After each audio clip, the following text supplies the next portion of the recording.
5 വർഷം മന്ത്രിസഭയിൽ ഒരു ചീത്തപ്പേരും കേൾപ്പിക്കാതിരുന്ന അദ്ദേഹത്തിൻ്റെ പഴയ ഒരു മുൻ സഹപ്രവർത്തകൻ വി.എസ്. സുനിൽകുമാറിനെ തോൽപ്പിക്കാൻ വോട്ട് മറച്ചു കൊടുത്ത മുഖ്യമന്ത്രി ആ അർഹിക്കുന്ന പ്രയോഗം തന്നെയാണ് കെ.സി. വേണുഗോപാൽ ഇന്നലെ പറഞ്ഞത്.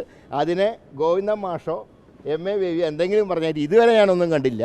ആകെ മരുമ മാത്രമാണ് ഫേസ്ബുക്കിലിട്ടത്.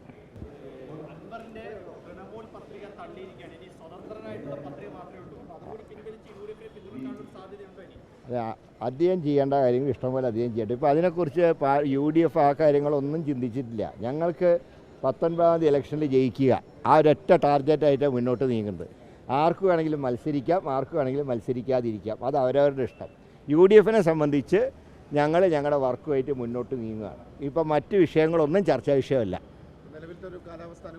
നല്ല ഭൂരിപക്ഷത്തിനും ജയിക്കുന്നതാണ്, 10,000-ൽ കുറയാത്ത ഭൂരിപക്ഷത്തിനും ജയിക്കുന്നതാണ് ഇതുവരെയുള്ള റിപ്പോർട്ടുകൾ പറയുന്നത്.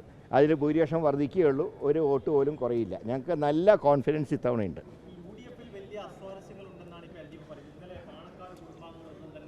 ഇന്ന് അദ്ദേഹമാണ് അബ്ബാസ് അലി ശിഹാബ് തങ്ങളാണ് ഇന്നത്തെ സ്ഥാനാർത്ഥി പര്യടനം ഉദ്ഘാടനം ചെയ്തത്. അപ്പോൾ ഇനി അങ്ങനത്തെ ഒരു തർക്കത്തിന് യാതൊരു രീതിയിലുള്ള അടിസ്ഥാനവുമില്ല. എല്ലാവരും ഒരുമിച്ച് ഒറ്റക്കെട്ടായിട്ടാണ് ഇപ്പോൾ മുന്നോട്ട് നീങ്ങുന്നത്.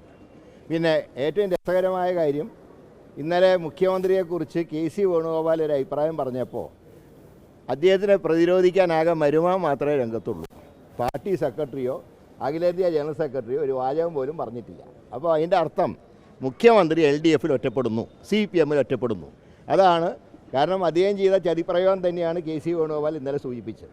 ഒരു പൂരം കലക്കി 5 വർഷം മന്ത്രിസഭയിൽ ഒരു ചീത്തപ്പേരും കേൾപ്പിക്കാതിരുന്ന അദ്ദേഹത്തിൻ്റെ പഴയ ഒരു മുൻ സഹപ്രവർത്തകൻ വി.എസ്. സുനിൽകുമാറിനെ തോൽപ്പിക്കാൻ വോട്ട് മറച്ചു കൊടുത്ത മുഖ്യമന്ത്രി ആ അർഹിക്കുന്ന പ്രയോഗം തന്നെയാണ് കെ.സി. വേണുഗോപാൽ ഇന്നലെ പറഞ്ഞത്.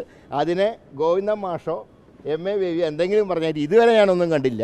ആകെ മരുമ മാത്രമാണ് ഫേസ്ബുക്കിലിട്ടത്. അപ്പോൾ LDFൽ മുഖ്യമന്ത്രി ഒറ്റപ്പെടുന്നു.